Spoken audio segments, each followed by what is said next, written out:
Okay, reporting's already. Okay, Ron, who's going to be testifying in this case? Our three witnesses here. Are any of them lawyers? No. Okay, you don't have to be sworn because you're a lawyer. You don't lie and stuff like that. Okay? I don't. But could you guys state your name and raise your right hand? I'll do individuals. Okay? Yeah, you can come up here, please. Yeah. Alex Chan, I'm with the firm, the architecture firm Gensler. Okay, do you raise your right hand, swear to tell the truth, nothing but the truth? I swear. Okay. Good afternoon, James Lyon from AHA Consulting Engineers, or the MEP engineering firm for this project. Could you raise your right hand, swear to tell the truth, nothing but the truth? I swear. Okay.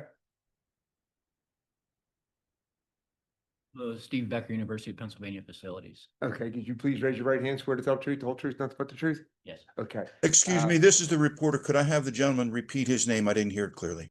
Okay. Steve Becker. Steve Becker. Thank Okay, John? Good deal. Anyone? That's it. You mind if I sit to present? Yeah, sit Okay. I'm Wayne Miller, board member. Amy Rivera, board member. Ted Agus, board member. Matthew Webster, Board Counsel. Deborah Richardson, Boards Administration. Okay, Deb, could you read it into the record? This is case number 10 on today's agenda, October 30th, 2025, for 3549 Chestnut Street. Ron Patterson is in person today. Ron, you're going to present the case. Go ahead. Hi, good morning. Ronald Patterson, attorney with Claire Harrison Law Firm, 1835 Market Street, Philadelphia, PA, on 19103. I'm here on behalf of the property owner. This is University of Pennsylvania. Could I share my screen? Sure. Okay. Absolutely.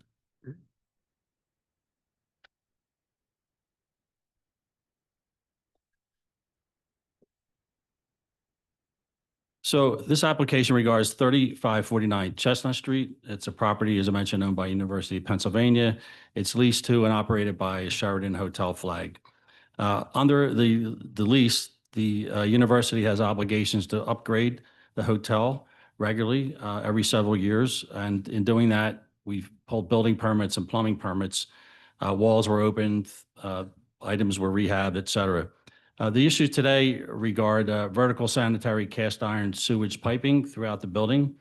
None were in disrepair or needed replacing, but as preventative measures and to extend the life of these cast iron pipes, they were, I could say, scraped. We'll talk about it in further detail, and lined with an epoxy resin. Only internal vertical piping was touched, not any vertical or any piping beyond the property line of the building. The cost was approximately $1.665 million. The plumbing permit that's at issue today is PP-2025-00670, issued on April 14, 2025. The plans in that plumbing permit application showed the epoxy lining of the piping that was to be applied through floors 7 through 20. The work was completed in April. Months later, inspections occurred. Department issued a violation in August, which was CF-2025-082960. We're not going to talk about the violations here today. It's a different forum. But it was alleged that the pipe lining was prohibited and metallic piping shall be installed throughout the building. At the recommendation of the department, we filed a plumbing permit application to address the violations, and we have separately pursued an appeal of that violation to the Board of Licenses and Inspection Review. Consequently, we filed and obtained permit or filed for PP 2025-011371, which is at issue today. In response, the department issued a refusal letter, and that was appealed to the Plumbing Advisory Board. On October 2nd, the hearing was held, and the appeal was denied. So today we're appealing that denial and the refusals to the board for several reasons. We believe that the permit was not required to line the pipes. If required, it should have been issued. Refusals that have been issued for this, as we go through each one, do not apply, so we are entitled to the permit. And lastly, We raised the issue of vested rights because we justifiably relied upon the dual issue permit, expended substantial sums of money, which will be now to our detriment if the appeal is not granted in our favor. And as we go through testimony, you'll see there's a hardship that would exist to remove the lining and replace all the pipes. So with that said, and I have my first witness, Steve.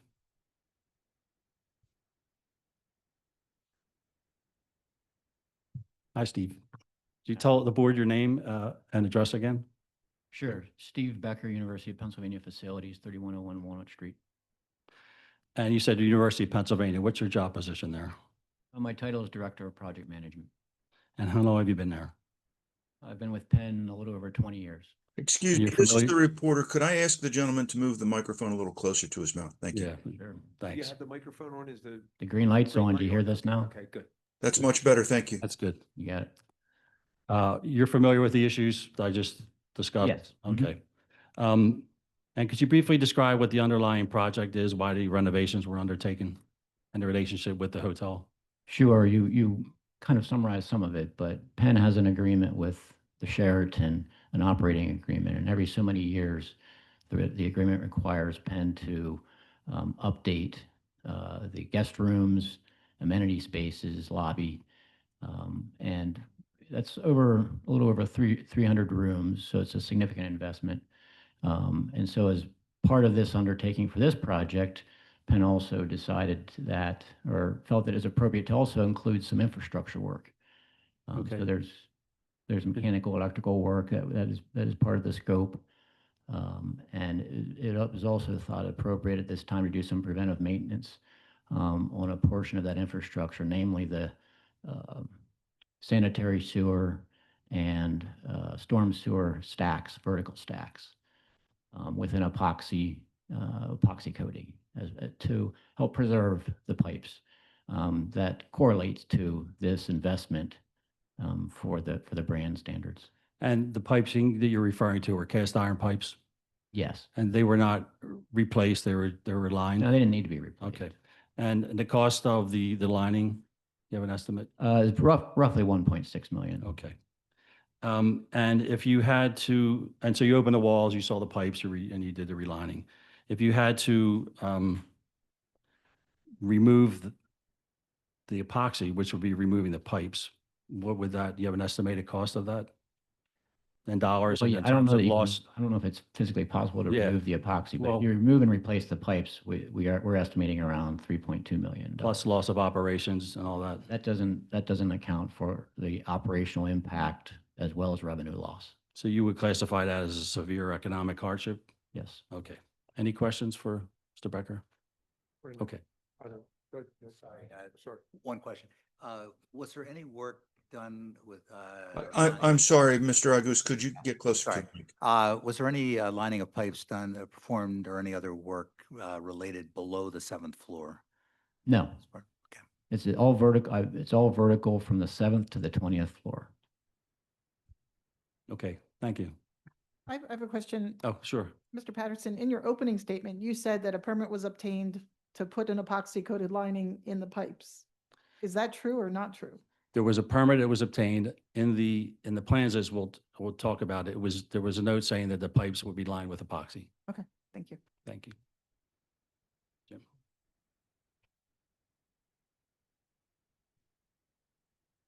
Good morning. You tell the board your name again Church James Lynham, and your address, 2005 Market Street. and who are you employed by? I'm employed by AHA Consulting Engineers. We're the MEP Fire Alarm Fire Protection Engineer for the project. And what's your title or job position there? I'm a project manager and project executive. And how long have you been there? I've been with AHA for 4 years. Okay, you've heard us talk about the epoxy resin application. What's your familiarity with that and at this location? I'm very familiar with it. Could you describe it? What was done? Sure. The process consists of, it's 5 steps. One is cleaning the piping. It's then flushed with water, video inspected. Then based on that video inspection, the epoxy, if the piping is a good candidate, the epoxy coating is installed, which it was. Once the epoxy coating is complete, there's another camera inspection performed for a QA/QC process. And based on that process, we were able to install the epoxy lining and the 26 stacks at the Sheraton. How And- big is the stacks? They range in size. I think the largest is 10 on the lower floors up to 6-inch. And on what kinds of pipe, what material? Cast iron, metallic cast iron piping. And for what purpose was it relined? Mostly for maintenance to extend the life of the piping and prevent any further corrosion or limit the amount of corrosion. And I know this sounds bizarre, but it relates to the refusal. Does the application of the epoxy have a chemical reaction on the cast pipe that converts cast pipe into some other type of material? It does not, it still remains cast iron piping. So it's always a metallic substance, right? Okay. Could you talk about the plumbing code, the Philadelphia plumbing code, what it requires or doesn't require for epoxy lining, Sure, in your opinion? sure. The Philadelphia Plumbing Code does not have a section for epoxy lining. We consider this maintenance, so it'd be covered underneath the maintenance section of the code, And where does epoxy lining appear? In the International Business Code? or in the Philadelphia Plumbing Code, if there's reference, and also the city's operating code. And when you say reference, did we follow those standards, We as did. you just mentioned? We did, and we also followed the standards within the Philadelphia Plumbing Code under it's table 7021 for metallic, or for cast, or that requires cast iron piping within the building. And we also followed the 3 standards that are listed as part of that. And lastly, is there any fire safety concerns with the epoxy There is not. resin? Okay. I have no, and then, board have any questions? No. Okay. Thank you.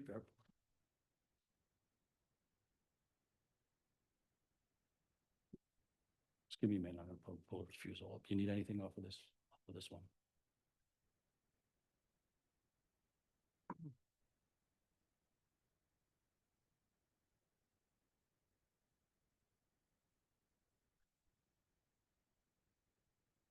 Okay. Oh, Alex. You tell the board your name and address, please. Alex Chan, 2005 Market. I work for the architecture firm Gensler. As far as. What's your position there? What's your Sure. title? I'm a senior associate and the project manager and project architect for the project. So you're familiar with this issue? I am, You're familiar with the plans? Did you help draw the plans? correct. Okay. And you read and you're familiar with the refusal letter that we're looking at right now? I am. Okay.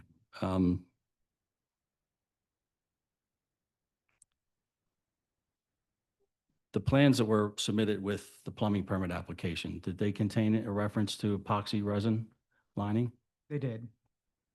Is there any elaboration you want to add? I believe we have an exhibit that shows the Okay. direct documentation, but it Okay. was captured as a note, explicitly Okay. called out as epoxy And- lining. And the scope of the application, I know we've heard it before, but just to confirm, with vertical piping? Correct. It is the vertical piping from level 7 through the roof. Okay. And none beyond the property line? None beyond the property line. And in addition, no horizontal piping is Okay. being. So let's review the refusal items. So number one, the general definitions. The lowest part of piping of a drainage system that receives discharge from the soil, waste, and other drainage pipes inside, et cetera, beyond the exterior walls of the building and conveys drainage to the building sewer. Is that applicable here? It is not. And why not? This section pertains to a building house drain. Again, this is related to the horizontal piping exiting the building and connecting to the building sewer. That portion of piping is not part of the scope of work. And is building sewer a defined term? Yes. Go to the next, in the the next following refusal. Okay, so let's move on to refusal number 2, section 202. I don't think I need to read each one, but if you want to comment on. Similar, so there are 2 portions. There is the building house drain, which is essentially in the building, connecting out to the building sewer pipe, which is that portion that connects to the city's infrastructure. Neither of which, both are horizontal and neither of which are being lined by the scope of this work. So this refusal wouldn't apply. Correct. Okay. Next refusal, you want to take a moment to read it? I'm familiar with it, but Okay. And it also continues on to the next page. So, again, the existing vertical sewer lines are metallic, correct? correct. And they were not failing or needed to be replaced? No, the existing cast iron piping is existing to remain. We are lining the interior side of that pipe. the cast iron pipe is metallic. Okay, and so does this refusal apply? We do not believe so. No. Okay, next one, high-rise material, section 702, metallic piping. Similar commentary, I believe both of these sections are requiring the same thing, a metallic pipe, which And all these sections, beyond 700, let's say 702, 718, do they appear in the Philadelphia plumbing code? they do not. And where do they appear, if anywhere? They have been, the record that we have of these sections is based on proposed changes to the upcoming code, but these have not been adopted to date, from our understanding. But for the interpretation that this may or not be regulated, were the procedures suggested in section 700 et al. Followed? We did, and yeah, Can we get happy to to go that? through them one by Yeah, one. sure. So regardless of whether or not these are applicable code sections, I think if looking through these one by one, again, this 718.1 and 718.2 are both related to the relining of building sewers and building drainage piping. So neither of which, as we previously discussed, are being relined as part of the scope of work. And so why do they not apply? The scope of work is not representative of these Okay. two requirements. Okay, so now we're down to 718.3. And, just one other comment Sure. on 718.2. There is a commentary about relining of the piping shall be the same nominal size as the existing piping. That in fact is the case. Again, regardless of whether it's horizontal or vertical, the And epoxy lining. does that intent really go if you're replacing the pipe? To replace it with at least nominal size? Or does it apply here as So well? I don't necessarily want If you to know. interpret the Okay, the section. I think ultimately it's to ensure that you're not reducing the effectiveness of that pipe with your Okay. relining. the 718.3, prior to the commencement of relining. So 718.3 requires descaling, cleaning, and then video inspecting the pipe, all of which are standard practice for the application of these types of linings, and all of those procedures were followed. And the same with 718.4, Uh, video camera survey. Yep, and yep, it was videoed both pre and post installation. And those videos were shared with Ellen and I upon subsequent request. Okay. And then lastly, we have 718.5, similar position. Yes, so just a note on 17.5. So again, we did do the video camera post installation. At that time, there were no identified defects or issues with the epoxy lining. The hotel is renovating in phases. So as they are working down essentially from the top of the building and renovating one floor at a time, as we do uncover some of those pipes, there have been issues with the cast iron piping that were uncovered that you can visibly see from the outside of the pipe. Once the walls are open, you can see it. Those sections of pipe are being replaced as part of the guest room renovation phasing. But again, at the time of installation for the epoxy lining itself, it was video recorded and there were no issues flagged with its installation. Thank you. How clogged were those pipes? Well, I don't know how I can qualify that other than you- over years of time. There's Does it restrict the flow and you were taking that Correct. out? correct. Yeah, That you if Took all um, Yeah. the thing yeah. that was restricting the Yeah. flow No. out of there? yeah, and I'll qualify the picture that Ron is gonna That was. yeah Be helpful. is so on the left. This is That's a here. this is not here. This is a representative image of the process. But that is essentially what happens. There is buildup in the pipe over time. You kind of run a descaling through it. So you kind of knock off all of that. You clean the pipe.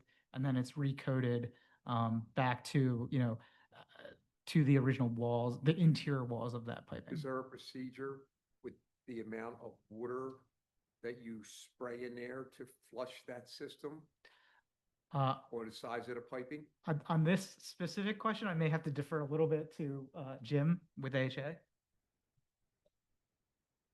Jim, for the record, just restate your name. Sure, Jim Lyon, AHA Move Consulting closer. Engineers. To answer your question, they run a jet machine through, which is a high pressure cleaning system to remove any loose debris or anything else that may remain after it's initially descaled with the pipe cleaner. Okay, and is there a procedure, like I know in some piping, that say if you had 8-inch pipe, you have to flush something at 1,500 gallons a minute. What would you do with this to get rid of all the corrosion inside? From the piping, like out to the street. Yeah, from the like- corrosion in there to get it Gotcha. out. So on the 7th floor, there was a section of piping removed and all that scale was collected so it would not go out into the city sewer system. And then after you're done, you put the camera back up and check and see if it's clear? Correct. That's just, I just, Just one clarification, Alex. On the sections you mentioned, some were encountered that had to be replaced as renovations were taking place. Were those replaced, I assume, the same diameter of cast iron piping? And were those lined after they were replaced, or is that? So Alex Shan, for the record, sorry, to answer your question, so those portions that are damaged from the outside are cut out. They're replaced in kind with cast iron piping, same size, but they are not epoxy lined. The lining is meant to be a maintenance for existing pipe. If you have new pipe, presumably, it's still meeting all the standards of the code that are required. And this may be a question for Jim, but in that case, and I don't know if there's a lot of that or not, does the fact that you have lining that's interrupted by sections like this, does that make the lining more vulnerable to detachment or anything like that? It does not.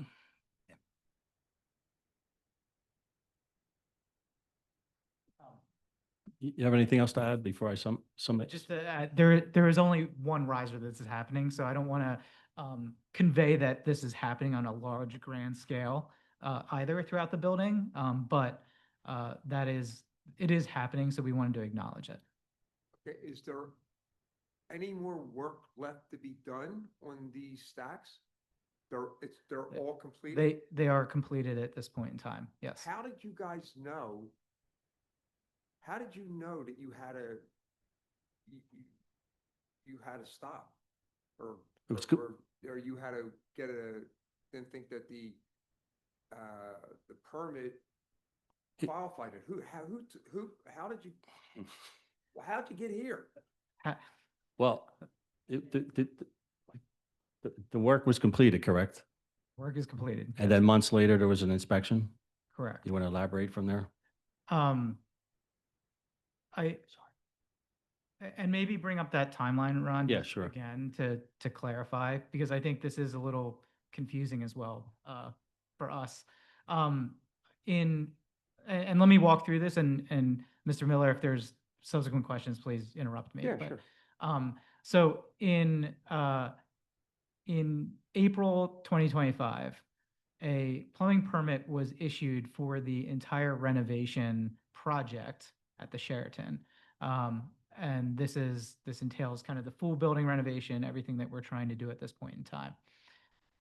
In that set, as I mentioned, there is notation regarding epoxy lining of these pipes included in that document set. We subsequently received the approved plumbing permit, and in August, we did receive a violation, and this is months after subsequent inspections had happened in the building. But we received the violation flagging this issue. I don't know that we know who flagged it or where it came from, but we received the violation. So it was acknowledged.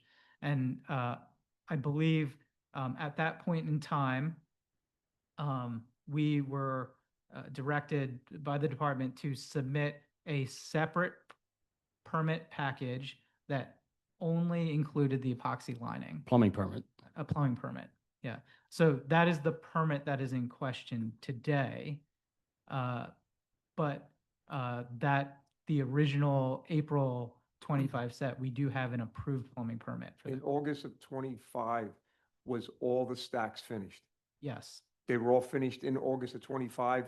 Yeah. When you got the violation notice? Yeah. Correct. When roughly was the work completed? I don't see that on the timeline, but You know, early April. Yeah. So April of 25. I'm sorry, that information comes from, I saw that. Just, that information was provided by Sarah Nagorski from Clemens Construction, who is the general contractor on the project. You got to get, I have to swear you in. Okay. Oh, Okay. wow. Could you state your name, please?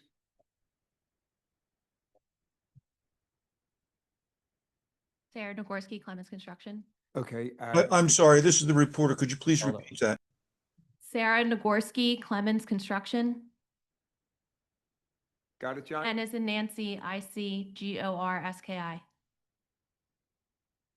Okay. Could you please raise your right hand, swear to tell the truth, the whole truth, nothing but the truth? Yeah. In your previous, were you telling the truth? Yeah. Okay, all right. Okay. This is, Like a pardon lawyer. pardon Sorry, me. what what Excuse, was the answer? I didn't. yes, thank you. Early April.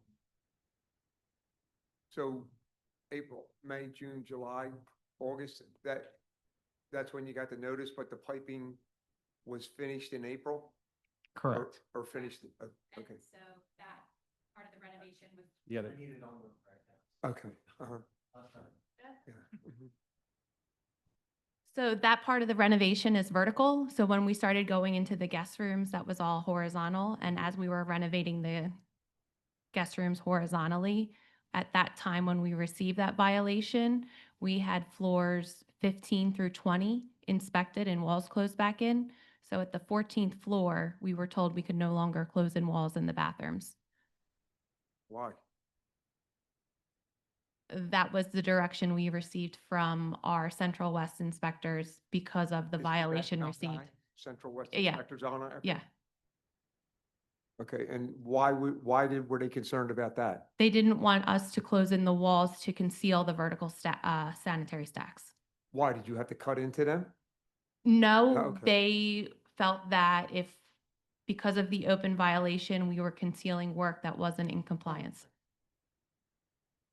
Thank you. So if I can summarize, are you finished? Sorry. Want to add anything else? Nothing to add, Okay. unless, as long as we've answered Mr. Miller's questions. So to summarize, it's kind of a twisted or perplexing procedural setting, how we got here. Either we had a permit that covered it, which we believe we did, or in the alternative, we were issued refusals, and as we've gone through refusals, we don't believe any of the refusals apply, so therefore we should be granted the new permit if we need the new permit. And also, as I mentioned before, we believe there's hardships that would exist if we're not granted, to remove the piping, to put in new piping, extend the downtime of the hotel, both financially and for operationally. And then lastly, the vested rights argument that I raised earlier. Thank you. All right, we want to hear the testimony of the Plumbing Advisory Board. Is that, Can I ask Okay, go ahead. one question? Mhm. George, is it Stateliner? George? The person from AHA. Oh, Jim, sorry. Jim, I'm sorry, I wrote down George for some reason. like a George? You can be George for today. Believe you stated that it is in the Philadelphia Building Code to epoxy line piping? It is not. It is not, okay. Again, me taking bad notes. Oh, no worries. Okay, And there was reference that And it's not prohibited in the code. I'm sorry. it is proposed in a future code, or what's sort of the status of that? Based off the information we're able to glean, it looks like it's going to be part of revisions to the 2021 code once it's adopted. that you need, what would that say? In the 2020 code that it don't say now? Oh, it's acceptable in the 2021 code, International Plumbing Code. It's acceptable to line it without a permit or? I mean, the lining's acceptable per the 2021 International I Plumbing Code. think you testified earlier that you believe it's really maintenance, not plumbing, right? Correct? It's right, yeah, right now it would be covered underneath maintenance. And I don't know whether you can speak to this, but my understanding is that the 2021 IBC is being adopted at the beginning of 2026. Does that also apply to IPC as you understand it? If you know- Yes, yes. Thanks. All right, Oh. good. Sorry, one more. Sure, just- go ahead.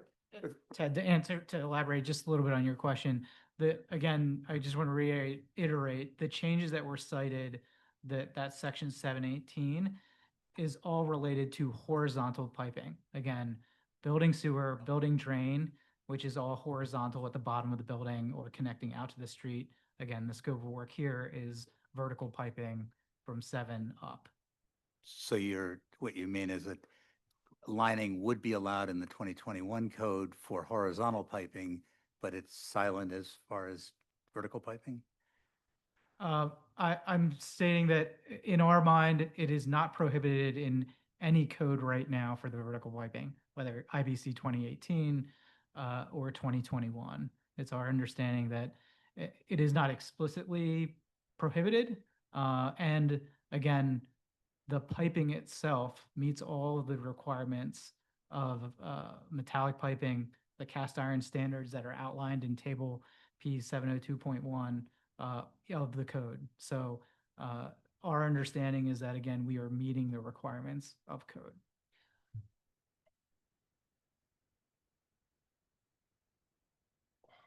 What's the solution?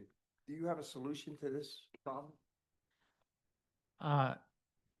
Since you asked me, no, there is not a solution. I think, as Ron mentioned, you can't remove epoxy coating from the interior of a pipe without destroying the pipe. So the only means to rectify it would be to replace the entire, all 24 stacks of piping throughout the building. That is the only way that you could accommodate, we'll say, the requirements here, which comes at a very significant cost on an active phased construction project that has been held up for approximately 2 months now given this process. And, furthermore, I'll say, I believe, Penn was doing everything that, in their best interest to maintain the life of this building, do present the upgrades while they're renovating a project. And so this is just another piece of that maintenance. And to have them kind of rip out, piping that essentially they were trying to extend the life of is an exorbitant cost and hardship to them. Along those lines, I'm sorry. My thoughts on that is that if you even thought there was an issue, I think it should have been brought up prior to doing the project. Even if it was a minuscule thing that it might not be 100% right. Wouldn't you say something at a GC, say, look, when they submitted their permits, nothing was on there. You said you had a notation about the lining. Okay. I just think something's missing there, but. Well, if you could bring up that note, Ron, I guess maybe the difference is and I'm not trying to steer you the wrong way, but we're looking backwards on it. I'll to this day, and the points that we're making here are that this is still a code compliant application. So if there is a flag to be raised, I suppose we could talk about it, but we still believe that this is a code compliant application. There's nothing prohibiting the use of this liner on an existing pipe to remain at the end of the day in the code today. On top of that, we received an approved plumbing permit, which includes this scope of work.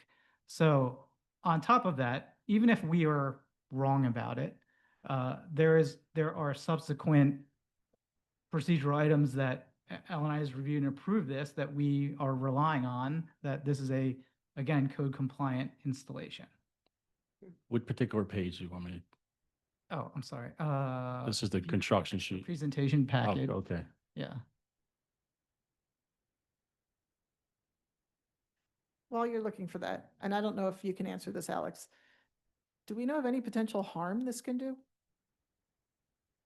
From our understanding, there is no harm. Okay, like if this delaminates and gets in the water system, is that an issue? I don't know. Where is it? The epoxy system is NSF 61 approved, which confirms that it's acceptable for use in water systems. Okay, thank you, Jim. Mhm.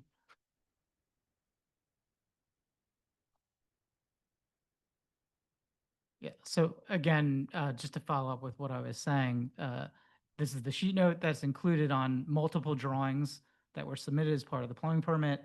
The next image to this, Ron, if you zoom out, is the approved plumbing permit, which covers this scope of work. So again, Mr. Miller, we believed all along the way that this was code compliant, that we were not doing anything outside of what was acceptable in the city. And while I hear what you're saying with that regard, I'm just curious with Jim or Sarah, whether there have been prior instances where you've encountered either this question has come up in the city or not come up on prior projects. It has not come up in prior projects. So you've applied it before? We have, In the city of Philadelphia. yes. Okay. This is the reporter. I need to clarify that response. Did he say we have? Yes. Thank you.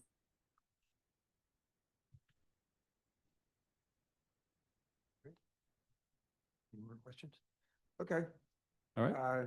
You guys step back and Okay. I want to bring them guys up from, I guess I have one more comment. sure. Sure. if you got anything to say, say it. Sure. So there are cast iron products that are commercially available that are coated with epoxy that are used in areas where there's high levels of corrosion, hospitals, hotels, that kind of thing. The epoxy resin that's used in those commercial available products has similar characteristics to the epoxy that was installed at the Sheraton. And that product has been installed in the city as well.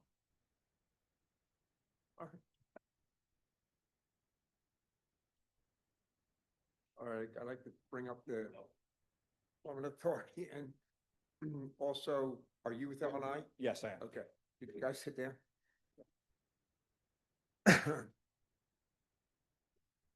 Okay, can you please raise your right hands and tell us your name? Where to tell the truth, nothing but the truth? I do. Name? Walt Krasinowski, KRZYZANOWSKI. Thank you. Shane McNulty, LNI. LNI, License Inspections Mechanical Services Supervisor. Are you the inspector that was on the job? I was not. I supervise the plumbing plans examiners. Oh, okay. And, Okay. and for the record, are you an ex officio member of the Plumbing Advisory Board? I am. What do you mean by that? I mean that he has knowledge of the prior proceeding before the board, that board. So we have voting rights? No. No. No? No. Okay, all right. This is the reporter. I apologize. Was Mr. McNulty sworn? Yes, he was. Were you? I No, swear to tell the truth. He swore to tell the truth, told the truth, nothing but the truth, I guess. I do. Okay. Thanks, John. Appreciate it. Okay. Good afternoon, Mr. Chairman, members of the board. First, before we get started, if it's okay with council, I would like to show the board a piece of pipe that was submitted under exhibits for the Plumbing Advisory Board.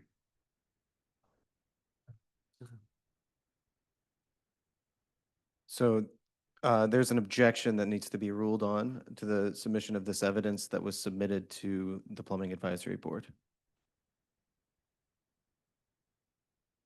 We have to rule on this? You have to rule on the objection, Okay. and I already I'm, seen it, so you might as well bring it up. so you overrule the objection? Yes. Sorry, where did the objection come from? So from the counsel for the applicant, Assume I have the. you have the right to Yes. clarify, you definitely have the right to cross-examine these witnesses. This is from this particular Sheraton project, this sample? Yes. And this was admitted into evidence at the Plumbing Advisory Board hearing. Right?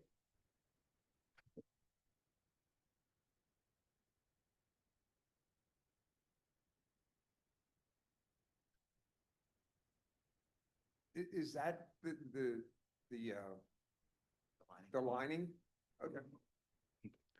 So, Mr. Chairman, to be clear, that section of pipe is from the dry vent section of the system. So the stacks that are in question are combination waste and vent stacks. So the scale and rust would occur in the existing pipe far below that section of pipe that was provided. Just so we understand Where's that from? Where was that was from the top. So Okay. there was no water, there was no waste, there was nothing going through that. It was just a circulation of air. So that's why you're not seeing a whole lot of scale and things like that in that pipe. Before I get started, I want to clarify one thing. I've heard a lot of discussion about the International Plumbing Code, IPC, in different years and things like that. The International Plumbing Code does not prevail in the city of Philadelphia. Well, I'm really sorry to cut you off there. This is a new procedure for us, so I should have thought of this sooner, and I apologize for that. Shane, would you mind taking a step back and giving the seat to the council so they have all of their rights preserved to object to any testimony you give? I apologize for the interruption, Mr. Kurzanowski. Thank you. So the code that prevails in the city of Philadelphia is the 2018 Philadelphia Plumbing Code with amendments dated April 1st, 2024. The International Plumbing Code 18, 21, or 23 has no bearing in in these discussions or proceedings. So I would like to, and I think this is extremely important to the board, for the board's understanding, I would like to run through the appellate's exhibit package and provide necessary comments to the board. And then we'll get into the Plumbing Advisory Board hearing. So No, under, I'm going to object to the Plumbing Advisory Board hearing. We're here on the refusal that was issued. it's exactly what I'll be commenting on. Well, is somebody going to ask you questions or you're just going to? Any questions? Well, no, I mean, you're testifying. Somebody, let's- shouldn't you be asking him questions? I should not be asking them Okay. questions. Questions can come from the board. Okay. They if you object to an open-ended question, I believe they can ask Yeah, whatever. I didn't, question- I'm sorry. I don't see that there's a question posed. Or you're just going to let the witness, I, like, I- how's the procedure I going to go serve, here? the procedure is the board seeks information from the Okay. Plumbing Advisory Board. Okay. And in the Philadelphia Code, they do delegate authority to the Plumbing Advisory. I understand that. I didn't hear a question that said, tell me what happened at the Plumbing Advisory Board. I didn't know where the gentleman's testimony was going because there was no question asked other So, than he introduced himself. yeah, they called him forward to give them information and he began Okay. giving them information. Your objection, You're going to give information in a public hearing, right? so let's go off the record for just a moment.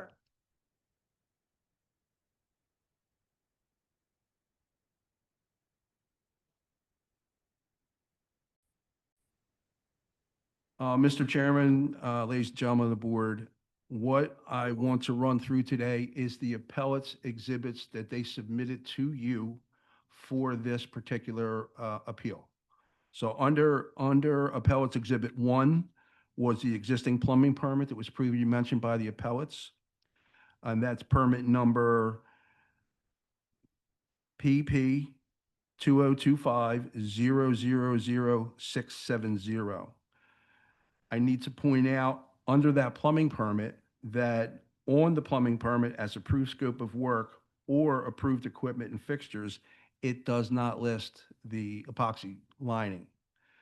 The epoxy lining was not approved under the scope of work listed on the original permit, nor was it shown on the equipment schedule, fixture schedule, nor was there any technical data sheets submitted on the epoxy lining to the department under that application. The pipe lining is not approved or permitted under the permit number, plumbing permit number that I just mentioned. The appellates testified previously at the Plumbing Advisory Board meeting that the lining work was commenced prior to a plumbing permit being issued or a plumbing permit being applied for.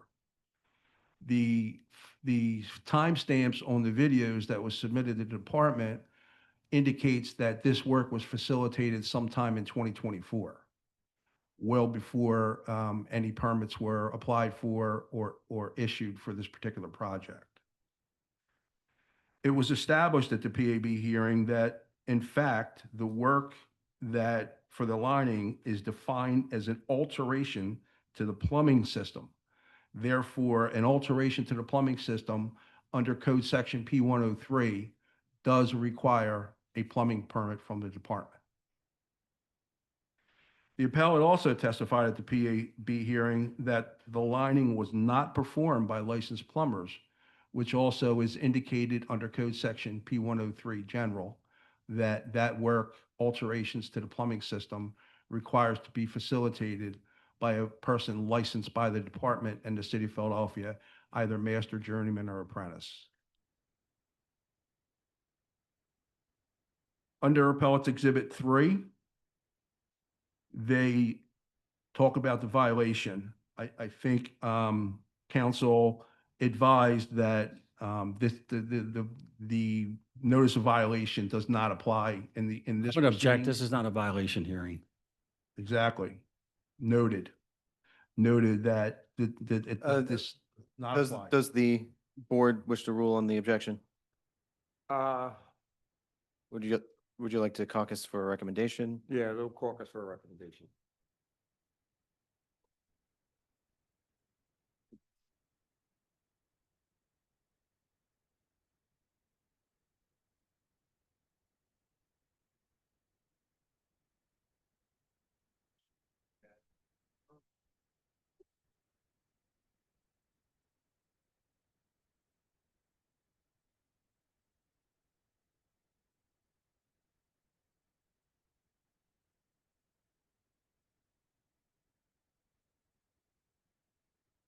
All right, back on the recorder.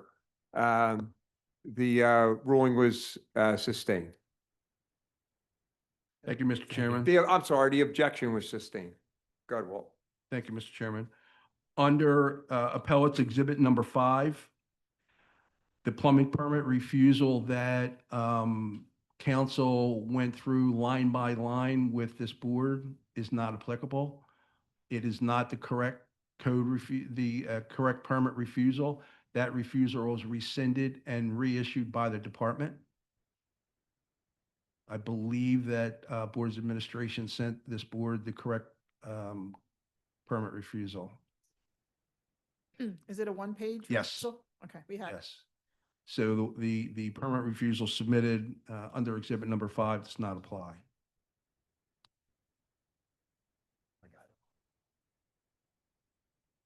All right, continue. I'm getting there, Mr. Chairman. Under Appellate's Exhibit number 8, the Plumbing Advisory Board struggled with finding and identifying a financial hardship for the appeal because the board felt that the hardship was caused by the appellate themselves by commencing with. I'm going to the- object to that and the characterization. We have testimony about that. If he wants to challenge our testimony, then somebody should cross-examine our witnesses. Sustain. The work was facilitated prior to any plumbing permits being applied for or issued, and that was under the testimony under oath at the Plumbing Advisory Board meeting. Under General Exhibit 1, the appellate says that there was a permit issued. There was no permit issued for the scope of work. Mr. McNulty will testify to that when you can cross-examine him and ask him the timelines and stamps of when the permits were issued and work was commenced. In their exhibits, it says compliance is not practical in this instance. It could have been. One of the reasons for denial for a Plumbing Advisory Board because they felt the spirit of the code was not followed. The code was not applied correctly. The 2018 Philadelphia Plumbing Code with amendments is completely clear that lining is not part of this code. The prospected and projected inclusions of this in later codes has been discussed. It has not been submitted to City Council yet. It will not cover, under that code suggestion for the 21 code cycle, it will not cover interior lining. So this work is not covered under the current Philadelphia Plumbing Code, and under the proposed Philadelphia Plumbing Code, it still would not be covered. I would challenge, again, the statement said that this was a maintenance issue. It does change the internal structure of the pipe, which the board has established that is an alteration. And again, under code section P103, a permit would be required for that. In exhibit number 1, equivalent forms of protection are proposed. I would think the board would ask what that exemption or explanation is required for that. And finally, under General G of the appellate's package, it says no building permit is needed for this work. That's true. A building permit is not needed. A plumbing permit would be required for this scope of work. In appellate's exhibit B, under background, it says that the lining, the pipe was in perfectly fine condition before it was lined. Then, we question why they would spend the money, the almost Objection. $1.7 million. Speculation. Sustain. Good. Okay. Again, as part of the regular upgrade, no approval for the lining was issued by the department. I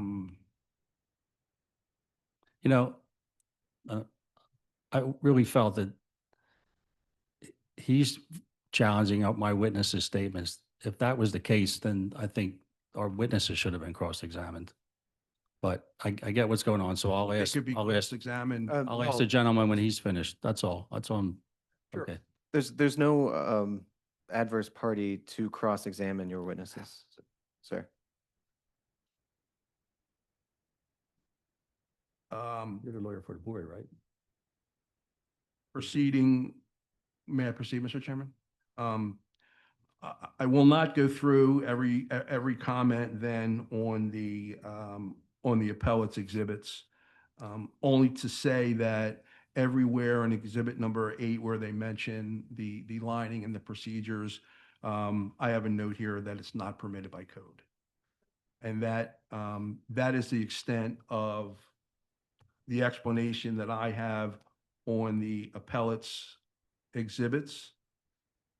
May I comment to the Plumbing Advisory Board hearing? Would you have objection to that? I do, yes. Okay. Mr. Chairman, would you care to hear the methodology of the board? No, I think I have an idea of what's going on, what you're doing here, and stuff like that. So, Alrighty. Is anybody else? Are you okay? Okay, so we're good. So one last thing that I will leave the board with is, again, I want the board to have a complete understanding of the plumbing system. So these vertical stacks that are in question are combination waste and vent stacks. Above a certain portion is only vent. which means it only receives air. And that is the portion in the cross-section of pipe that you have in front of you. Below that is where waste would travel, soil waste, which is human waste, gray water waste. That's where everything would travel there. There was a concern. I'm probably going to get an objection, but if you look at that cross section of pipe, you will see where that lining starts to peel. The appellate's- Objection, I don't know what relevance a portion of the pipe is. It could have peeled for whatever reason. The appellates testified that they are spot repairing the vertical stacks. Would the board rule on the objection? I'd let him go on and tell me what it is. The appellates testified that they're spot repairing vertical stacks. They testified previously that their method of repair is they're cutting them stacks out with a grinder, and they're replacing that section of stack. The concern would be when cutting cast iron pipe with a grinder, you're creating heat. And that heat could possibly delaminate or degrade the lining of the pipe, which would allow the existing section that they're not replacing to have water, effluent, and different contaminants run behind that coating. I'm going to object to relevance, what it has to do with whether it's permitted or not. Okay. All right, sustain. Mhm. Go ahead. Thank you. So with that, unless the board has any other specific questions, I'll have a question after I'm done hearing from Mr. McNulty for you. Okay. Okay? Can I, Yes. What's that? I believe the attorney was just to cross-examine. Oh, yes, sure. on only a his few questions. testimony. If- Thank you for your testimony. It was very detailed. So you mentioned, well, so this is I guess this is the revised refusal that you showed the board? That is L&I's refusal. That is not the board's. Okay, well, the board, okay. This is the revised refusal. And it says, the proposed use of epoxy lining is not permitted under 2018 Philadelphia Plumbing Code. That is correct, sir. You have the plumbing code in front of Yes, you? sir. Could you pull up the section that prohibits it? There is no section. It's not even listed because it's not an approved method. But it doesn't say it's not approved, does it? There Does it are, prohibit it? there are codes, there are model codes that allow for this method of lining. They are specifically mentioned, In our code? not in our code, Okay. in other model codes. So there's no guidance on the epoxy lining in our code? That's what because you're it's saying? unpermitted. Well, that's your position, but where Okay. does it say it's prohibited? Okay, all right. Thank you. That's it? Yeah, that's it. Thank you, sir. All right. All right. Mr. McNulty, can you So- come up? Sorry, Hold it. sorry, I did have one question. Walt. Walt, Yeah. sorry. And I assume I'm allowed to ask this. In the hearing, this was presented as sort of an example. Was any thing presented in terms of a section that would have been at the combined location or, further down in the building? Combination waste and vent, Yeah, right? yeah. Yes. Oh, it was? I'm sorry? Yeah, was anything presented in the hearing with the PAB? That it was combination waste and vent. It was the section of stack that I- received both. Yeah, I'm what sorry. I'm sorry, I apologize. I don't understand the question. you're maintaining that this is purely from a vent section? That is correct. Air only. Was And then- any other section presented as No. part of their? No, I'm sorry, Mr. Goose. I That's did okay. not understand the nature of the question. And the reason that I know firsthand that that's just from the vent section, because it was testified by the appellates. Right, yeah, and ultimately, I would like to ask them if, the condition of the stack further down, and if this is representative or not, or even I clean did- to a more scaling than this I even shows. did mention a specific code section that would apply to permitting this. Would you have objection if I read that code section directly from the plumbing code? regarding what? regarding the need, Epoxy? regarding the need for a plumbing permit for the lining. Sure. You're okay with that? Yeah, I'm. Okay, thank you.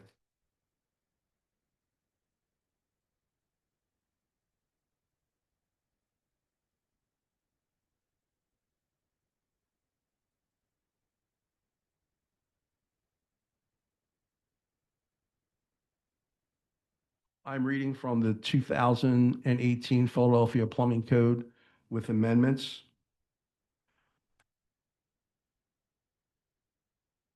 I'm reading from section P103.2, and it states, a plumbing permit is required to install, enlarge, alter, repair, or replace any plumbing system in the installation of which is regulated by and subject for general permit exclusions. So it was established that this lining is an alteration of the plumbing system, therefore would require a plumbing permit under this code section. And who established that? Code. You said it was established that It it also- requires. It was established by the. And with is the Plumbing Advisory Board. is alteration defined in the code? And does it include epoxy lining? Does not include epoxy lining. Okay, thank you. It was testified by the appellates. And agreed Objection. to that. You're saying. Uncross, okay. Okay, Mr. Chairman, I know you're going to call me back. Is that everything for me right now? right, unless, everybody good? No, I'm gonna call you back. Thank you. Okay. Mr. McNulty? Okay, How do you do? tell me everything you know about this case.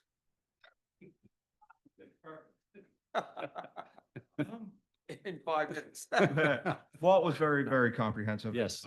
I don't even know how much more to that I could possibly add other than to, like he basically covered everything. Timeline, was this in So, before they came for the permit? Was this in after they We got had- the permit?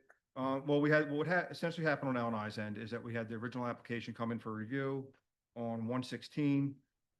It was reviewed on the 28th, 1/28.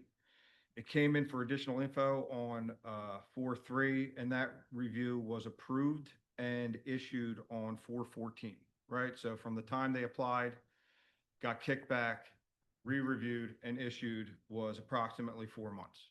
All right? The original scope of work, renovations to existing hotel, replacement of fixtures, like for like, installation of new fixtures with piping and renewal of amenity spaces, all work performed in compliance with 2018 PPC and approved plans. That's what the first permit went out as. The epoxy lining wasn't included in their work description. If you make an application with the city, it asks you what your work description is. It wasn't included in plumbing specifically has a box you check. If you're repairing existing pipe, that wasn't checked. It has an other selection for fixtures. It wasn't added there. It was added nowhere. That being said, it came to our attention around 6:20 that pipelining was being performed on site. As the supervisor, plans examiner, I start getting phone calls from the building inspector. Is this allowed? They're saying that it's on their approved plans, which led me to make contact with, speak with the plans examiner, re-review the plans myself, speak with our chief code official, speak with the master plumber on site. Yes, there is a note on 4 or 5 pages on the top right-hand side that identify epoxy as being installed. The plans examiner did not see that, and the plans examiner did not include it in his approved scope of work. Additionally, when speaking with the master plumber did not know it was on the plans, and the master plumber did not do the work. So the master plumber, who's the person taking responsibility for all the work on that permit, did not do the work. They also uploaded videos to us of all the work being performed. It's essentially 25, maybe a little bit more stacks that they sent us videos on. Each one of those videos included a scaling video and a final video. The first final was completed 12/18/24 per the timestamp. The second final, or the most recent final, was 2/24/25. So the So- first Give me the first one. Whenever. 12/18/24. So before they even applied for the permit, some of these stacks were already done. The most recent video we got was 2/24/25. All of the stacks, according to the videos they gave us, were completely lined before the permit was issued. The master plumber didn't do it. I can answer any other questions you would have. We amended the existing permit to specifically state that epoxy lining was not included on this. That was evaluated by the department, and we determined that was not included on that scope. That's why a second permit was required specifically for the epoxy lining. Out of curiosity, was any video submitted after the repairs where sections were cut out and so on? Was that scoped to your Not- knowledge? Not that I'm aware Or of. not no. that you're aware? Okay. Thanks. Okay. Does anyone else have any more questions? I have no questions for Mr. McNulty, but if I could rebut with a witness, that would be great. Yeah, sure. Okay. Good. Sure. Thanks, Sean.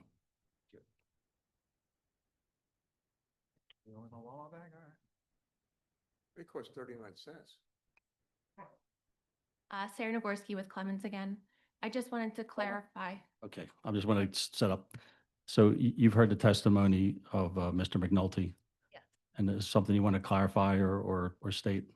The installer of the liner, he's licensed in Philadelphia and provides this application across the city. That's why it wasn't done by a licensed plumber. Wraith does have a portion of this scope in terms of cleaning the small waste lines after the epoxy is installed, so there's no blockages. So it's not just this installer alone. Okay, There's I have a question. The contractor's license, right? Yes. Okay. Now, in the plumbing code, does it say that the installer must be in license? The guy that does the work? I'm Is that what you're saying? familiar with the code. I'm just saying that this Yes. is a licensed, he's licensed with the city of Philadelphia. He has a special license to apply the resin to the pipe, and it's something he's done in the city previously. So Let me ask you beyond that. How many pipelining jobs have you done? this would be my second. The installer has done maybe 5 others that I know of. Were they ever The- required to the get permits? Contractor. Correct. Okay. And no, it was all under we always felt that this is a maintenance thing, so we typically never felt like a permit was needed. Okay. Fair enough. All right, thank you. Thank you. All right. Can I have you back up here? So we're saying that all this piping, everything is done. Correct. Everything's complete. No more work to be done on coating the piping. Correct. That's correct. Okay. You got a solution?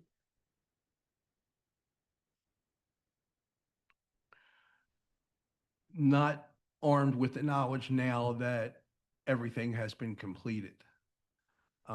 It's important to note, I don't know if council has sent the photograph exhibits from the Plumbing Advisory Board hearing, but it's important to note that under these renovations, the walls are being completely removed, and the stacks, the combination waste and vent stacks in question are being completely exposed. So very easily, the spirit and the intent of the code could have been adhered to by changing that portion of the stack as the renovation went along. Well, you're suggesting changing the pipe? That would remain within the spirit and intent of the code. We're trying to get okay, Yeah, let's, Sarah has a comment. just stay there, Walt, just, come on, we're gonna talk this. let's have the hell a out. conversation. Yeah, okay. The 9th floor, we aren't doing any renovations to. That's has another tenant, so we don't open any of those walls. And originally in those bathrooms, we weren't opening the wet walls. It became more prevalent that we needed to due to the mold that was in the bathroom. So we were replacing drywall. And that's the reason Only that on the 9th floor? ninth floor, we're not opening at all. Oh, not at There all, is no okay. scope on the ninth floor. Okay, so from But- 7th up, you're, All the other floors we are working on where we weren't originally opening the bathroom walls, but as we got into the guest room renovation, after the stacks were already lined, that's when we discovered that we needed to. And so So you're saying I think that was something that was said in the, none of that was That anticipated. was a long way of saying that the stacks are being exposed. Well, she was explaining why. about, okay, scope, and we're doing that on the ninth floor. All right, so, okay. hold I on. have no but back- personal interest in this case, but can we please, Yeah, not back one and forth. person at a time speaking? Here's the thing. Can I, if I make, I just want to say Yeah. that we're not here to challenge and change the policy or a new procedure. We're here for relief for this case. All And right. that's what you're saying. What's Yeah. the solution? My thing is the work is done. Okay? I don't know what you do. You take it out? I don't think that's feasible. But is there anything that you would be okay with and you would be okay? Is it, because everything's done? What do we do? What do we do? You got Speaking, something. well, kind of putting the cart before the horse. Speaking as a professional plumber, I've been a licensed plumber in 2026 will be 50 years. Speaking from a practical standpoint, I would have, and this is my opinion only. I would think that the spot repairs would be completed first before any lining would be done. This way, you're not creating any separation of pipes that are lined and pipes that are not lined. So you're not creating any burr, you're not creating any way for waste or a fluid to stop or eventually clog the vertical line itself. Mr. Chairman, at this point, knowing that all these are done, I don't know what a reasonable solution would be. I can only tell you what the code states. And I can speak with authority of what the code states because I wrote the code. I wrote the code in 2018. So that's how I know that lining is not under this code. It is not maintenance, it's an alteration, which clearly states in the code that, it requires a plumber and a permit. But I simply don't know. I have no solution now. The code would dictate that it be replaced. Now, exercising reasonable judgment at this point in time, I think that's going to be left to you folks. Either that or a higher authority. I can tell you that, if I may, the methodology of the Plumbing Advisory Board, would you have objection if I commented to the methodology of the board? Probably. But thanks for asking. So the methodology of the Plumbing Advisory Board, when we heard this, and this case took several hours. We reviewed the case when, much like your board, when we get. All right, I am going to object. I don't think their deliberations are relevant. Okay. All right. All right, we'll make a decision. Thank you. Mr. McNulty, go ahead, sorry. Oh, could you ask? Sorry. Go ahead.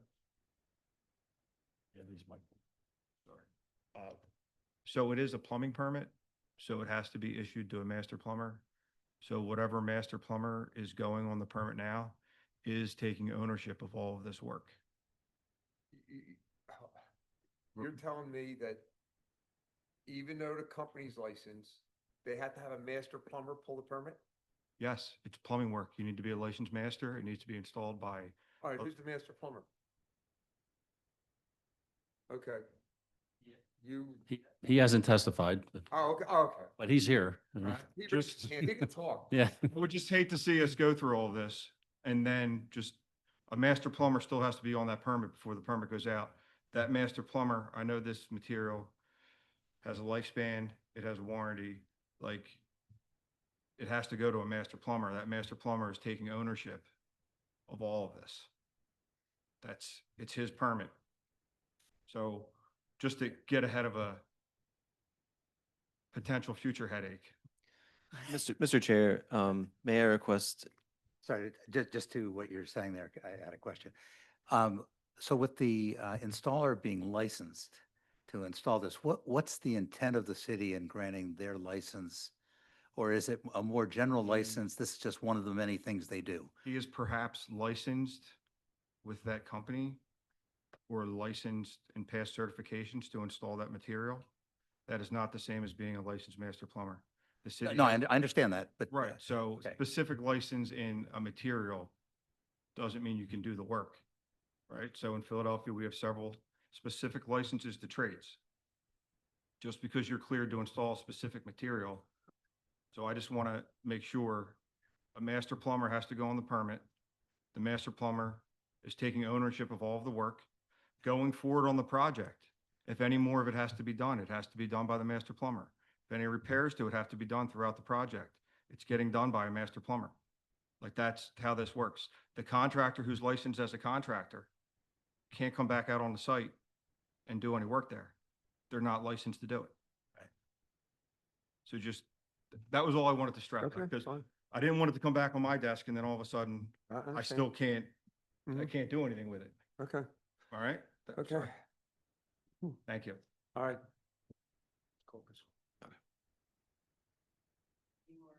No, there's no more. Does anybody else have anything they want to say? I did have Go ahead, a Steve. question for, Ah, yeah, a question, I guess this is maybe for Jim, I believe. Once, two things. The sections of pipe that were essentially, part of the combined system or exclusively, I guess, below seventh floor sewage, were those scaled to the extent that they were as good or better than the sample that we just saw there, or were some of those worse? And so that's sort of one question. And the related question is, after, I think you said that everything was scoped after all the lining was done. Right. After the repairs were done, the kind of intermittent ones that I believe Mr. Chan said that was really on one riser, but regardless, were those scoped kind of after those repairs were completed as well? To answer your first question, once the piping gets down to the seventh floor, it goes, it combines to a single sewer line that runs throughout the building, which is substantially larger. There was some scale on it, but nothing that raised concern. For your second question, when they take the piping out, they can physically see down and up and can check to make sure that the epoxy coating hasn't been compromised as they perform the repair work.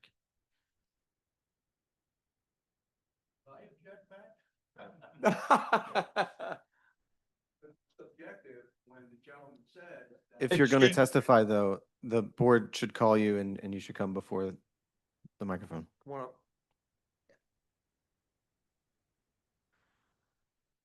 Not that I'm trying to be a lawyer, but it's very subjective when the gentleman says not enough to be concerned with. Who's to make that determination? Okay.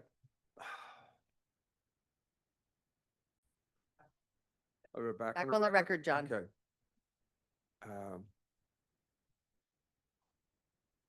I just gotta voice my opinion on certain things. The thing is that I'm not happy about the doing the work before you get the permit. I am not happy about that. And I think that's not acceptable.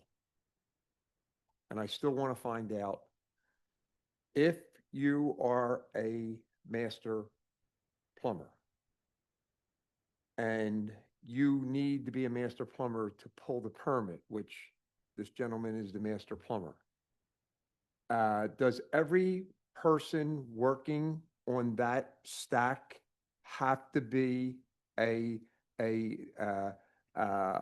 licensed plumber?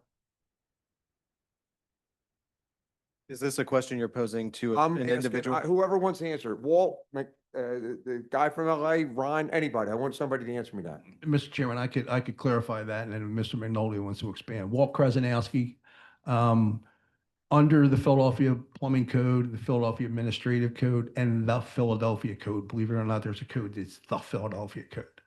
It describes in depth the person who could work on the plumbing system. And I'm speaking there, I'm speaking trade specific to plumbing. The master plumber they have to be a master plumber to secure the permit. Once that permit is secured, that master plumber can employ either licensed journeyman plumbers or apprentice plumbers, but still under the direction of the master plumber at all times. Okay. Thank you. Thank you. Yes, you have something, anybody else have anything to say? Anything, right? Okay. We're gonna make our decision and we make our vote in public. Okay? I vote not to give a variance. I vote, Go ahead. you go ahead. I vote to approve the variance. I vote to approve the variance. You have the Okay, variance. thank you. Okay, guys? All right. Do we have did you want to put any provisos into your variance? Just on the record, somebody stated that the University of Pennsylvania will make sure that the vents and the soil lines get inspected every 5 years. So if this does become, I don't know who stated that. If this does become a problem, it would get noted. I don't know if it's the case. I thought it was the agreement with the University of Pennsylvania and the hotel with that they've renovated the rooms, right? That renovate the. Yeah, there's a cycle that you renovate every so many years, 5-7 years. And would that be hard to put that proviso in? That they would look at the stacks? I just don't know that L&I can enforce that proviso. But that being said, we feel that that kind of maintenance is critical. And I think I'll add to what Wayne said before. I think, you know, it's not a good precedent to have this work proceed, the granting of the permit, and again, all parties should work diligently to make sure that kind of thing doesn't happen. And some of the gray areas here are complex. We understand that. We feel at this point that, or I feel at this point, the course forward is to, go forward with what's been installed. Okay, good luck, guys.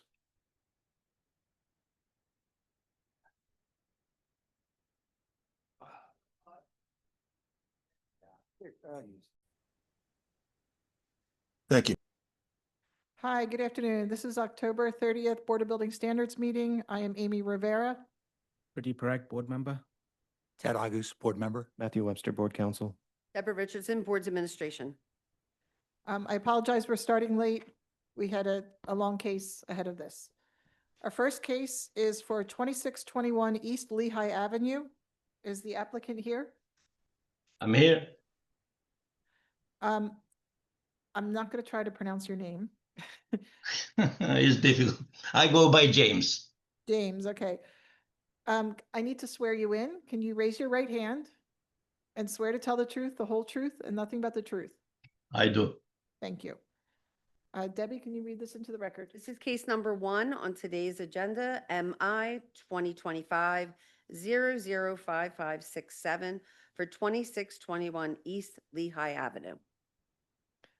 Thank you. Megan, can you tell us about this case? And Yeah. can I swear you in? Yes, Can you raise your right hand? Do you swear to tell the truth, the whole truth, and nothing but the truth? yes. Thank you. So I had a question for the board. I did speak to the owner a week or so ago in regards to this property. The violation was written on March 3rd, 2025 for the the demo without exposed walls untreated. So he just purchased a property not too long ago, and there was a demolition done there, but the party walls on either side of that property were not stuccoed. So I tried to explain to the gentleman that due to the change in the code 2025, it didn't matter if there was a new construction in place or not, that the adjacent walls were required to be stuccoed. So he disagreed with me, stating that he didn't think that they should be his violations. So I wasn't sure if this was an issue for BBS or if it was a LURB issue. Matthew? Can I ask who demolished the building? Yeah, give me a second. It's Meaning, was it an L&I demolition or was it private? no, it was a private demo. Okay. It was done in it was done right before we converted over March 14th of 2020. So it was right before we converted into the new system. Okay. Mr. Hadlai? Hi, Dinay. Haldane? It's fine, James. Mhm. James, sir, how would you characterize your appeal? What relief would you like to see from this board? As I explained to Megan in our conversation that we had almost 2 weeks ago, I bought this property without any violation. Anything expressed there, no liens. So I bought this property free and clear.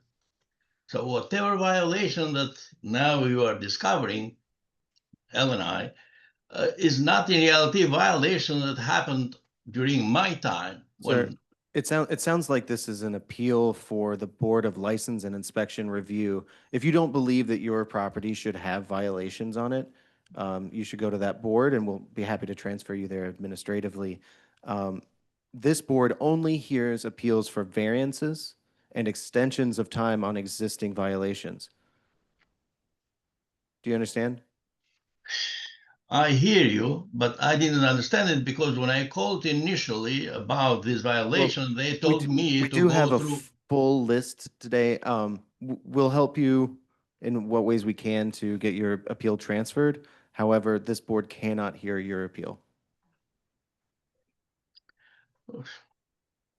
I don't know if I explained properly the issue that I find myself here with this problem. Is that understood from the board? That I think I shouldn't be responsible for these violations since that happened before I bought the property.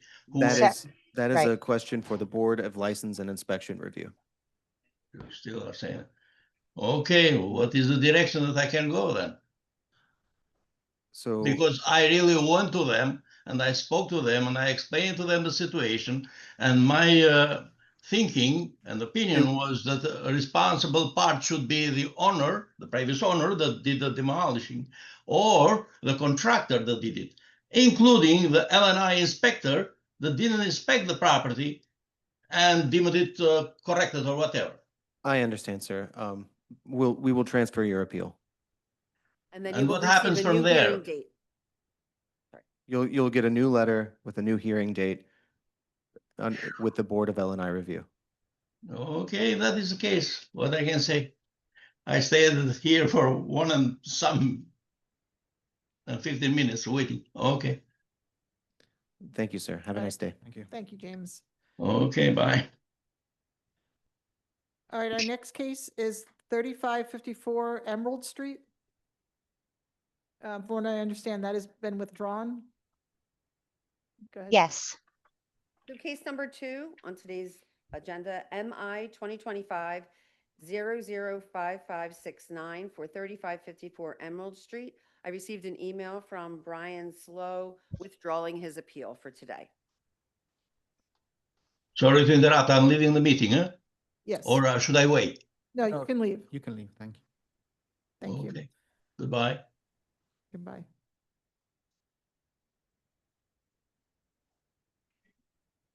I'm sorry, Debbie, what was, are we, number 2 was withdrawn or? Okay. Okay, next case is 6559 North Smedley Street. Loretta Johnson is the applicant. Loretta, can you raise your right hand? And do you swear to tell the truth, the whole truth, and nothing but the truth? We're not able to hear you, Ms. Johnson. We can't hear you. We're not able to hear you.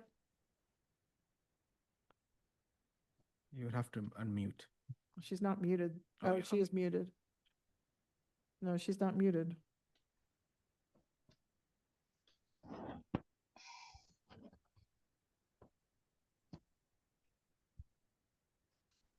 Loretta, can you hear us?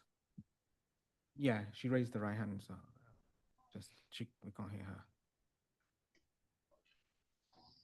Loretta, I believe you may have the wrong microphone input through Zoom.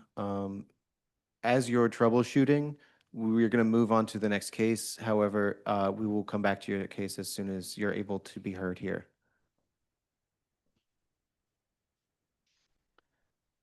All right, I'm going to move on to our 4th case, 6231 North 18th Street, Margie and Harry Johnson. Is the applicant present? Megan, do you have any information about this case? I do. I'm trying to pull it up now.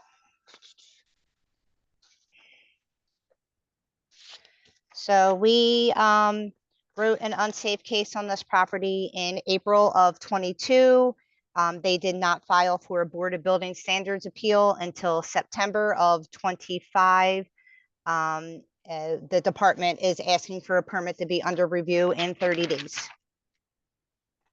Okay, can we? You need to see. Can we show that they have been notified? Yes. Okay.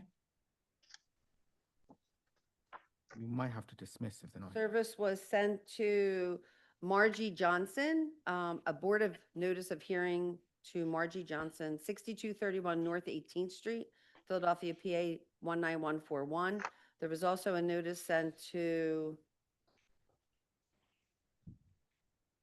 Harry Johnson, 6231 North 18th Street. The date of those notices are September 19th, 2025. There was not an email address in Eclipse.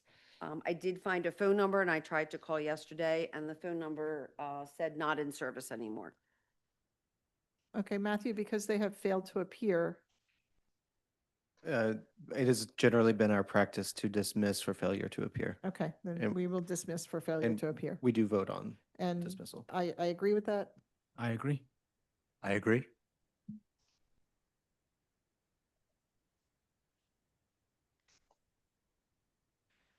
Okay, our next case is 59 North 63rd Street. David Wilson is the applicant. Yes. Hello? Can you hear me? Can you hear me? Yes, I can. This is Loretta. Loretta, we can hear you now. All right, Loretta, we just called this case. Let's hear this case and then we'll come back to you. Okay. All right, David Wilson. Can you raise your right hand? Yes. You swear to tell the truth, the whole truth, and nothing but the truth? Yes. Okay, Megan, can you, or Debbie, can you read this into the record? This is case number 5, MI 2025-006207 for 59 North 63rd Street. David Wilson is present. Okay, Megan? Yes, so this was an unsafe case written September of 2024. Mr. Wilson and I had spoken about a week and a half, 2 weeks ago. Yes. And we had made an agreement, I believe, for 90 days, right, Yeah. Mr. Wilson?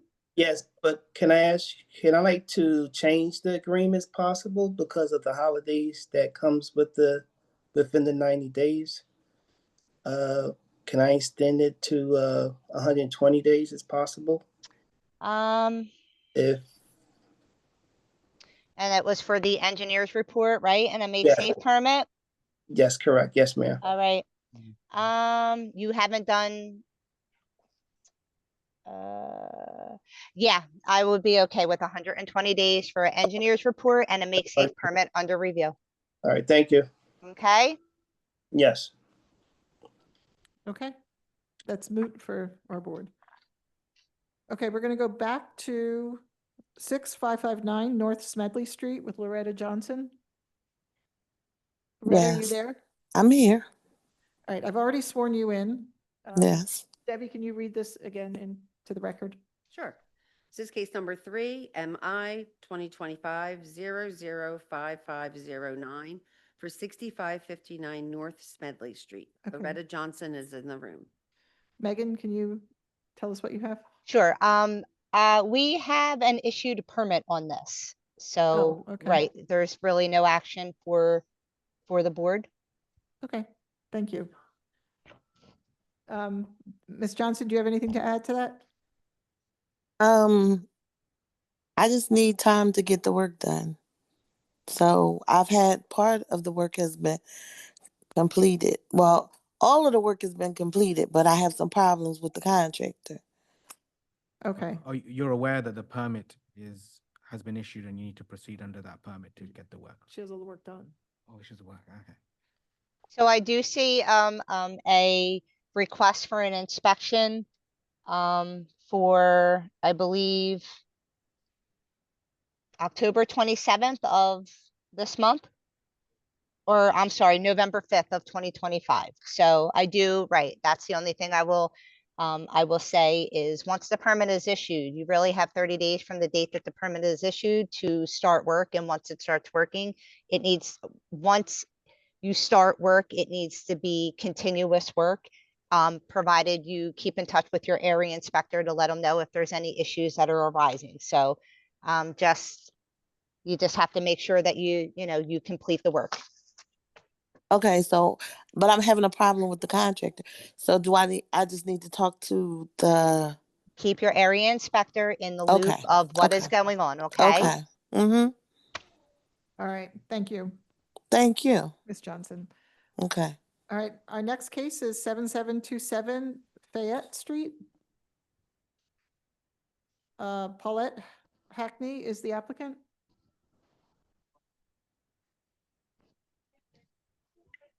And okay, they have asked for a continuance. Megan, do you want to provide any information on that? I can, yes. 7. I thought that we had made an agreement. Let me go back and look through my. Can you read it? All right, well, you're looking, Debbie's Yeah. going to read it into the record. Okay. Case number 6, MI 2025-001605 for 7727 Fayette Street. So do you want me to? So I also have the continuance request, but if there was a settlement agreement, I may have misheard, Megan. I just have that it is, it's continued. Okay, Okay. I misheard, I'm sorry. I may have said it, but I may have been also looking, I'm sorry, I'm a little, That's okay. Continued is fine. So all that right. case will be continued. We'll go on to our next case, 901 North 43rd Street, Demetrius Parish. Good afternoon. Oh, good afternoon.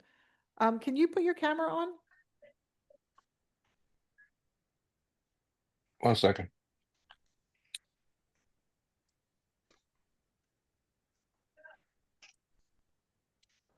Okay. Oh, here we go. Well, before I make you go through that, are you requesting a continuance? I am. What happened was the hearing was scheduled. Actually had a doctor's appointment at 12:30 at the VA hospital, and this appointment was scheduled for 1, so I figured that I wouldn't be able to appear. So I've requested a continuance back on the 17th of October. Okay, so you don't want to be heard today? I mean, You well, can, you're here. Yeah, I know. I'm here, but I wasn't prepared to appear because I thought that that the matter would be continued because I made the request 2 weeks ago. But when I Okay, spoke to the office, they said that I had to be on the line. So I'm on the line Do- because Go ahead. Can I ask you real quick? Do you have a permit? You have a permit issued, correct? That's my understanding. Okay, I'm gonna verify that. That's the notes that I have on my, I'm gonna verify it for you Mhm. right now. If there's a permit Mhm. issued, I don't really think that there's any, No need to continue. right, there's no need. So just give me a second and I will verify that information and then we Mhm. can. And you I can- apologize. I apologize for chewing. You caught me right in the mid bite of my sandwich. I'm sorry. We couldn't tell. It's lunchtime. All right. And that was 901 North. North 3rd 43rd. North Mhm. 43rd. Mhm.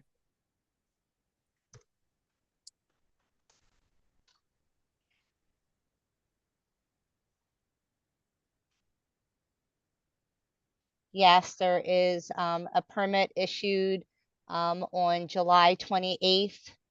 And an initial inspection was completed by the area inspector on October 10th of this year. Okay, then So- that's moot for our board. Thank you for showing up, and we're gonna go on to our Mhm. next case. Well, how can I get the results of the inspection? I've been dealing with my contractor, but I'm not sure if he's still working with me because I haven't been able to speak to him. You can,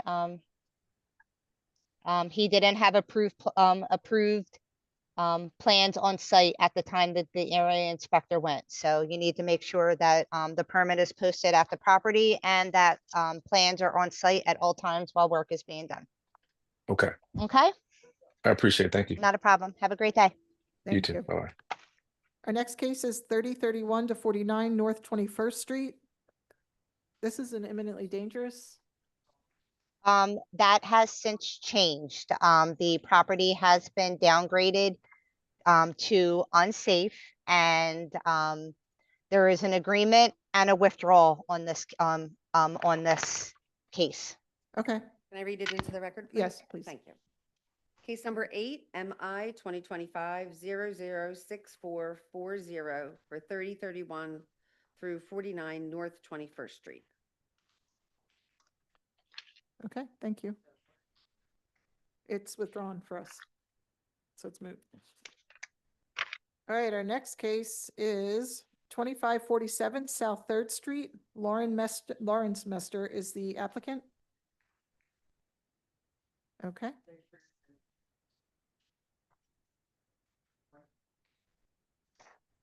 And that concludes all of our cases for today. Can you I'm read it into sorry, the record? I'm sorry. Go ahead. real Case number- quick. Oh, I'm sorry. Go ahead, Deb. Case number 9, MI 2025-006203 for 2547 South Third Street. Lawrence Mester Esquire requested a continuance. It was sent by email to board's admin. All right, Megan, did you have a comment? I did for the 7727 Fayette Street. I did speak to her on the phone, so I don't know if this is an issue for LURB. She disagreed with the violations and her appeal form says she's writing to formally appeal the violation notice issued at her property. So I didn't know if this was something that needed to be referred over to LURB or if we have to wait for her to appear and then say that she disagreed with the violations. And then she called me yesterday in the office and said that she did speak to you. Oh, that's right. on the Okay. phone, And then Um, she said Okay. it was a bad time and she doesn't know what she discussed with you. And she- Okay, you're right. I'm Well, sorry. My mind's a That's little okay, frazzled it's right now. okay. I knew, I wasn't really sure how the board wanted to rule, so I wanted to Okay. make sure I put that on the record as well. Are we done with Third Street, item number 9? And Number 9 was continued. continued.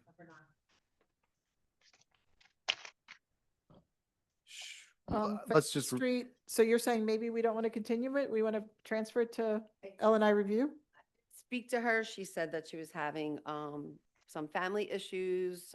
Her sister was in the hospital and she just really wanted a postponement for right now. So, It's not ID, it is, Right. unsafe. it is unsafe. But do you feel it should be with I mean, L&I review board? in all fairness, when I did speak to her, she did disagree with the violations, but I mean, if she was she doesn't remember what she said. I mean, I'm not gonna hold her to that. I mean, That's the way I kind of took it, that she was a Right. little bit frazzled. She right. just wanted to get off the phone. So, I mean, if it needs to come back, that's fine. I mean, we can wait until we speak to her and then we can make the determination at the next hearing. Okay. Yeah, it's let's not here to really, continue it. yeah, to really understand. Are we okay with that? Yeah, we'll Okay. continue it. All right. All right. that Thank you so concludes much, the- Megan, and thanks All for right. your patience. All right, I gotta go. Thank you so much. All right. Bye-bye. Thank you. I'm going to conclude this meeting. Thank you, Mr. Kelly. Deb, I have a quick question for you. Yeah. Next week, there's a plumbing advisory board at 9 o'clock and codes, I think at 12 or 12:30. Are they both held in the same room? Yes. Okay, so, We'll be, Plumbing Advisory Board will be in the morning. all Oh, right. I'm sorry, I should stop. Stop recording. Yeah. Stop.